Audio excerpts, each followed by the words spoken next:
Assalamualaikum warahmatullahi wabarakatuh. Kenapa kita sebagai pendukung Anies Baswedan tidak setuju dengan hukuman mati kepada koruptor? Apakah karena Tom Lembong sekarang ini terjerat dengan kasus tersebut yang ancamannya hukuman mati? Atau kita terlalu sayang kepada para koruptor? Kan sekarang banyak narasinya itu agar koruptor dihukum mati saja. Undang-undangnya sudah ada kok. Kok bertele-tele, bongak-bongak. Dongok-dongok itu para pengamat itu. Hakimnya tak mau menjatuhkan hukuman mati. Aparat hukumnya yang tak mau menuntut dengan hukuman mati. Kan itu aja sederhananya. Kenapa itu bisa terjadi begitu? Sekarang agak akademis kita berbicara sedikit dengan cara dongok-dongok aja, logika sederhana aja kita menceritakan. Tujuannya undang-undang anti korupsi itu apa? Apa tujuan sebenarnya? Tujuannya adalah untuk menyelamatkan keuangan negara agar tidak bocor. Kan itu sederhana saja. Dan apa tujuannya untuk menghukum orang itu? Untuk menghukum orang itu tujuannya adalah mengembalikan kekayaan negara yang diambil, yang dimaling, yang dirampok oleh para perampok menjijikkan tersebut. Tujuannya kan sangat sederhana. Oh, katanya menjerakan, ada kepastian hukum, keadilan, akan sontoloyo selama ini. Prakteknya, teorinya begitu, narasinya begitu. Tapi prakteknya sangat berbeda. Koruptor kaya raya, malahan bisa mencalek balik. Duduk balik di suatu singgasana. Gawat. Itu kan gawat. Tidak boleh seperti itu. Jadi saya ingin memberikan ide kepada kawan-kawan tentang menghukum koruptor itu bagaimana. Kita sesuai dengan Anies Baswedan. Pertama dulu, sebagai orang Islam atau orang beragama, tentu saja panduan kita ini melihat agama kita itu ada nggak bentuk-bentuk hukuman seperti itu. Jangan diperbodoh kita bahwa tidak cocok dengan hukum Kristen, hukum Islam, hukum Hindu, hukum apa untuk masalah koruptor. Jangan. Ada Pancasila kita itu ketuhanan yang Maha Esa yang pertamanya. Itu apa artinya orang beragama? Orang beragama itu apa tuntunannya? Tuntunan hidupnya, pedoman agamanya, agama. Dan kebetulan saya beragama Islam, izinkan saya mengatakannya dalam agama Islam bahwa koruptor itu tak perlu dihukum mati. Dalam Islam itu potong tangan, maling itu potong tangan. Tentu saja harus ada maksimal yang dimalingnya, minimal yang dimalingnya. Tentu saja itu melalui penelitian sedikit. Ada contoh-contohnya. Bahkan Nabi Muhammad pun dulu pernah seorang pemuka Quraisy waktu dia sudah memimpin Mekah sudah dikuasai. Ada seorang pemimpin Quraisy, anaknya itu terlibat dalam kasus maling.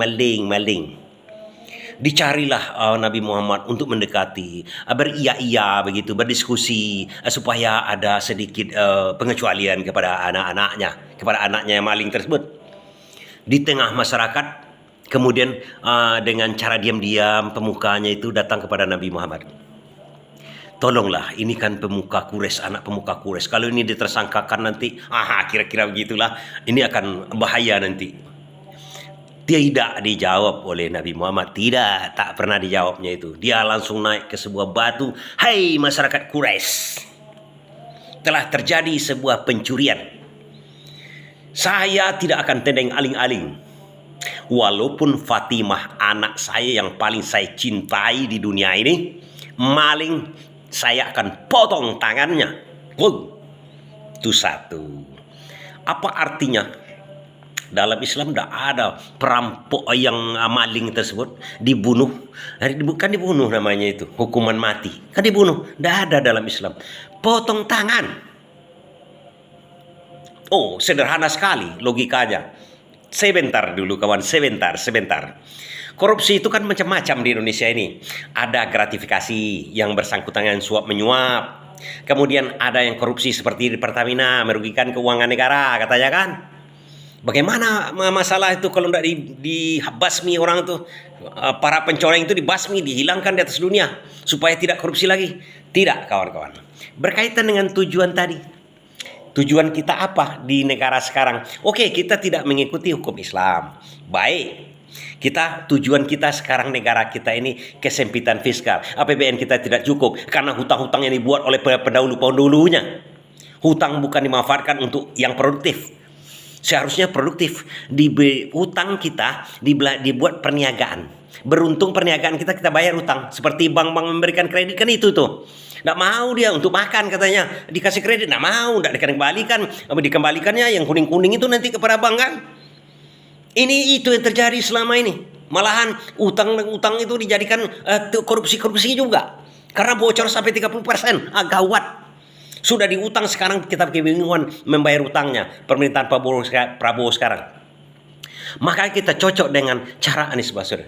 Pemiskinan koruptor, perampasan aset, itu yang perlu sekarang. Tunggu dulu.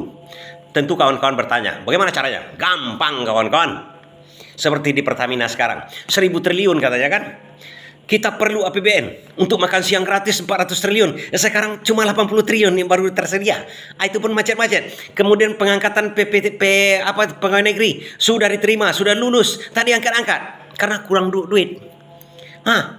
Kemudian pembangunan IKN katanya macet karena nggak kurang duit. Itu mampuslah situ. Udah biarkan aja IKN itu kan. Dengan dilakukan cara ide saya ini, ide Anies Baswedan ini akan mengembalikan kerugian negara yang 1.000 triliun itu. Bagaimana caranya? Begitu orang tuh terbukti 1.000 triliun, 9 orang sekarang. Oke, 9 orang sudah mengaku, sudah selesai. Uangnya mana sekarang? Oh, uangnya sudah habis, saya bagi-bagi ke sana kemari. Oh, jangan 9-nya ditersangkakan dulu. Ambil semua dulu. Berapa? Oh, saya store ke sini, saya store kepada keamanan, kepada aparat. Pokoknya ditelusuri semua.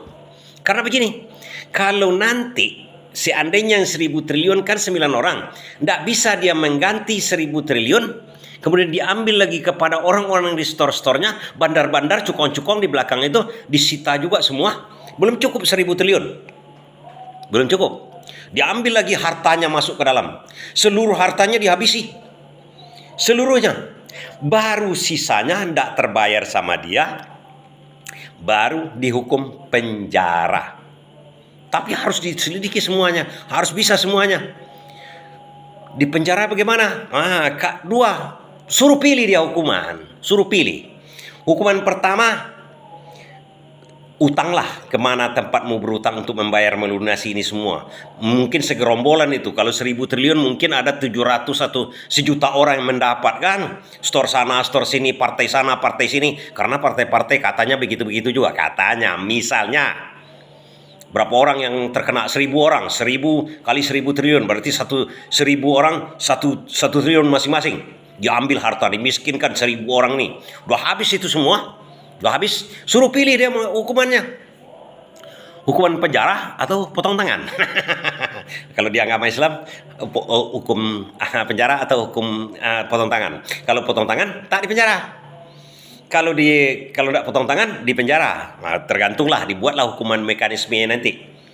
Itu karena untuk mengganti keuangan negara. Jadi untungnya ini negara dapat masukan 1.000 triliun. Gawat kan? Ya, oke. Selesai di situ kan? Itu kalau merugikan kekayaan negara.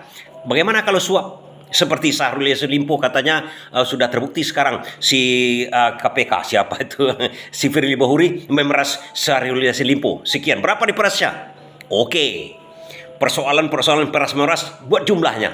Itu dibalikan ke negara. Kemudian kalau suap menyuap gratifikasi, kena merugikan keuangan negara? Tidak. Oke. Tapi itu dikalikan 10. Diambil lu harta Syahrul Yassin Limpo, harta Johnny D. Plate, harta si Johnny D. Plate yang merugikan kekayaan negara, harta si Firly Bahuri yang memeras itu katanya kan memeras. Ini kan aparat hukum ini. Sampai sekarang kan masih gentayangan dia di mana-mana. Apakah dia melakukan hal itu lagi, memeras segala macam, mungkin peras kelapa, mungkin itu dilakukan sekarang. Nah, itu diambil hartanya. Berapa kau berikan kepada si Firly? Misalnya 1 miliar, ambil harta Firly itu. Kalikan 10. Bukan 1 miliar ya, kalikan 10. Wah, kalau udah habis hartanya, belum juga cukup lagi kan? Baru pilih dia sama dia. Apa hukumannya yang terbaik? Penjara atau potong tangan? Akan cantik, kan cantik. Ide-ide itu harus kita kemukakan kepada Prabowo sekarang ini. Bingung dia sekarang ini, bingung. Kenapa bingung? Karena tidak tahu. Kenapa tidak tahu? Ya karena bingung. Bingung ya karena di sekitar dia itu tidak ada orang secerdas Anies Baswedan. Kalau ada orang secerdas Anies Baswedan, aparat kan itu kan harus diselidiki juga itu. Seperti ketua KPK itu, apa tidak ada di kepolisian seperti itu? Apa tidak ada di kejaksaan seperti itu? Harus ada. Kemudian dibuatlah tim oleh Prabowo di belakang nih supaya jangan bingung dia. Sudirman Said, Anies Baswedan, Tom Lembong di samping dia itu. Untuk menyelesaikan hal ini 3 serangkai itu kan kawan, tambah Mahfud MD, beres sama dia itu. Ini dibentuklah tim untuk menyelidiki kepolisian, kejaksaan, KPK sendiri pun diselidiki. Jadi ada lagi untuk aparat keamanan itu 2 kali lipat. Hukuman kepada orang yang sipil 1 kali lipat. Cuma ganti misalnya dia korupsi 1 miliar, ganti 1 miliar. Tapi kalau ke aparat hukum, disuap dia 2 kali lipat. Kalau dia merugikan negara 2 kali lipat. Karena dia aparat penegak hukum maksud saya. Polisi misalnya atau kejaksaan merugikan keuangan negara 2 kali lipat daripada ini sipil. Dan itu harus ada tim di atasnya yang akan mengelola itu. Dibuat seperti SS-nya Jerman atau polisi rahasianya Cina, polisi rahasianya Amerika, CIA dan FBI-nya. Dibuat itu di atas. Untuk menyelidiki apa? Ini KPK ini beres dah. Misalnya seperti begini, di suatu daerah, di Riau atau di Sumbar atau di Jakarta misalnya kan, sebenarnya kasus korupsinya banyak, tapi ada yang tidak disangkutkan, tidak disangkakan oleh para aparat ini. Bagaimana caranya? Gampang. Itulah gunanya tim ini di atas ini untuk mendeteksi itu. Di Jakarta ini misalnya kasusnya banyak, kejaksaan, kepolisian hanya sedikit. Kenapa kalian tidak selidiki? Ketemulah mereka sengaja mengendapkan perkara itu, joint venture dengan para koruptor tersebut. Ambil orang tuh. Kemudian kepala instansinya, kepolisian, kejaksaan atau KPK itu ditanya, dipanggil. Kalian mampu tidak duduk di situ? Ini contohnya. Kalau tidak mampu, kalian berangkat dari situ. Ganti orang. Ganti perubahan. Anies Baswedan kan?